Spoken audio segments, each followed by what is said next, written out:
It's Saturday morning, 1975. Outside, the air smells of cut grass and chimney smoke. The street is quiet, save for the coo of pigeons and the soft hum of a milk float in the distance. Inside, the kettle whistles gently on the hob. Someone's making toast. You can smell the butter melting in. There's no buzz, no screen lighting up your face. The house isn't silent, but it's still. Calm. You're present. Compare that to today. Phones vibrating before you've even stretched. Screens filled with news, emails, updates. A weekend morning now is rarely quiet. We're plugged in before we're awake. But back then, the world had an off switch, and weekends felt like it. They weren't jammed with notifications. They unfolded slowly, like pages in the radio times. So how did we spend those weekends, without screens, without scrolling? Let's step back and remember. There was a time when weekends weren't just a pause, they were a full stop. From the 1950s through to the early 80s, the British weekend followed a rhythm that now feels almost sacred. Shops shut by lunchtime on Saturdays. Sundays, practically everything was closed. You couldn't pop to Tesco or scroll through Amazon. The high street was silent, and that silence meant something. Sunday wasn't just a day off, it was untouchable. Trading laws kept it that way, but so did tradition. You'd hear the church bells first, then the smell of roast beef would drift through the neighborhood like clockwork. Families gathered, not always cheerfully, but faithfully. Walks in the park, visits to grandparents, the same old biscuits on the tea tray. Television respected the quiet, too. Sunday schedules were gentle, measured.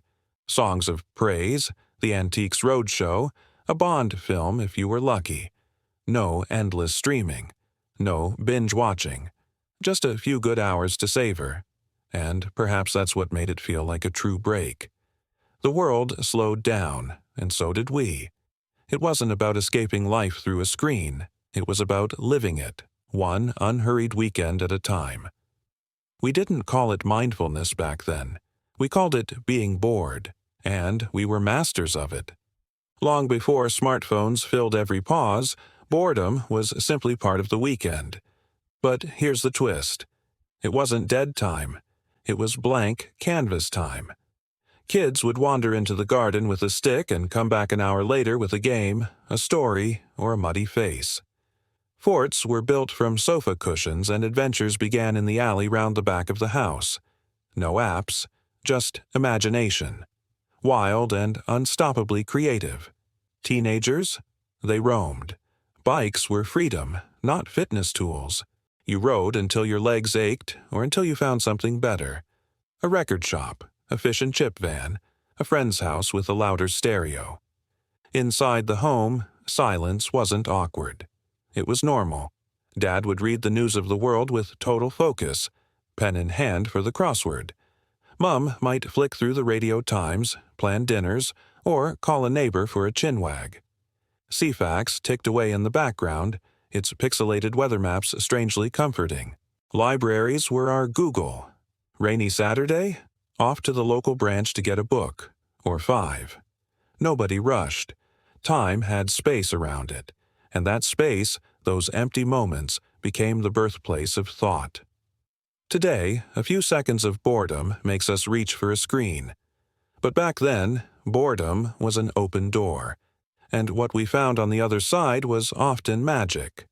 And maybe, just maybe, that magic is what made weekends feel longer, fuller, more alive. But of course, being alone with our thoughts also meant being together in the quiet. And that's where the next part of our story begins. Back then, togetherness didn't arrive as a ding on your phone. It simply happened. Weekends weren't curated for stories or reels.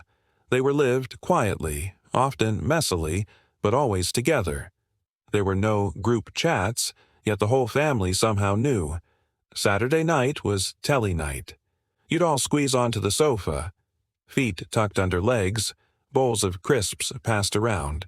The two Ronnies would crack their familiar jokes, and blind date would spark playful arguments over who picked the worst date. No one took pictures. No one filmed the moment. because the moment was the thing. You weren't distracted trying to record it. You were in it. Sunday afternoons had their own gentle rhythm. A walk through the woods, even in the drizzle. A board game spread across the dining table. A cheeky nap in front of the gas fire, feet toasty under a scratchy tartan blanket. And later, flipping through photo albums, real ones, the kind with crinkled edges and handwritten dates, you remembered faces, places, holidays at Butlin's. And each photo wasn't a performance. It was a memory, held still in time. Today, we're all connected, but somehow often apart.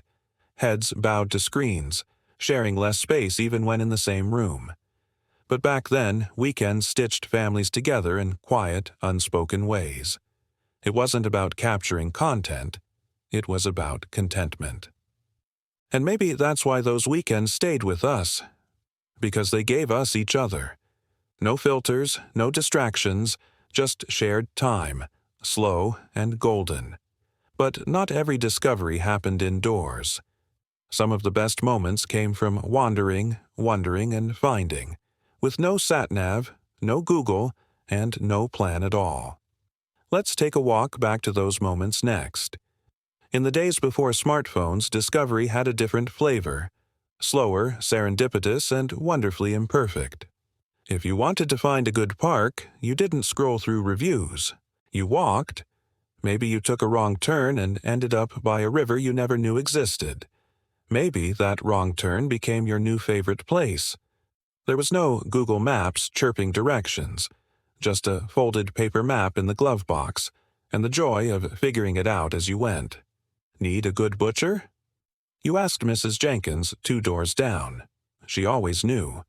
Local knowledge wasn't crowdsourced. It was passed from face to face, over garden fences or a cuppa in the kitchen.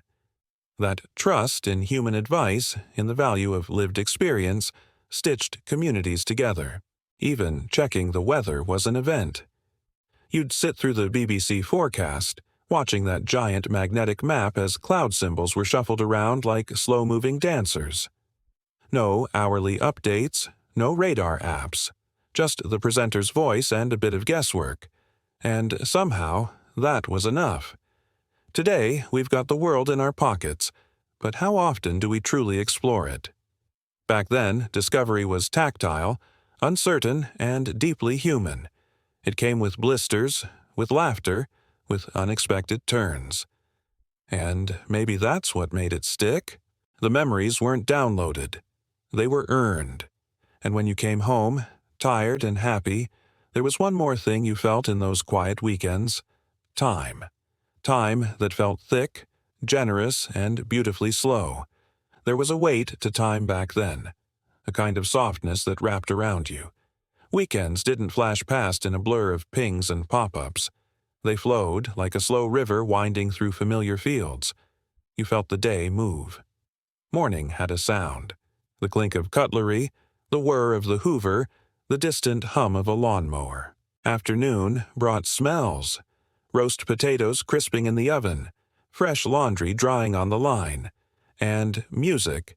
You didn't skip tracks. You played the whole album, side A, then side B. You listened. Without screens dividing every minute, the hours blended into something richer. A nap wasn't rushed. A walk wasn't tracked. Conversations stretched. Silences weren't awkward. They were part of the rhythm. Today, our time is diced into alerts. 10 minutes here, 5 there.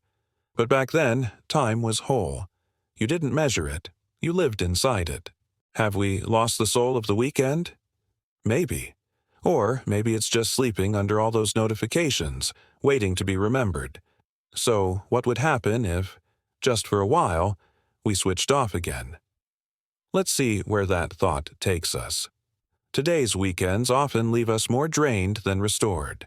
Between emails, errands, endless scrolling, and the pressure to catch up, the simple stillness we once knew feels worlds away. But once upon a time, logging off didn't take effort. It just was. The world slowed down, and so did we. Oh, no pressure to reply, no urge to check, no fear of missing out, because the only thing we risked missing was the smell of dinner or the start of a favorite show. And maybe that's what we need now. A little stillness, a little boredom, a little space. Remember how it felt to truly rest? Maybe it's time we brought a bit of that magic back.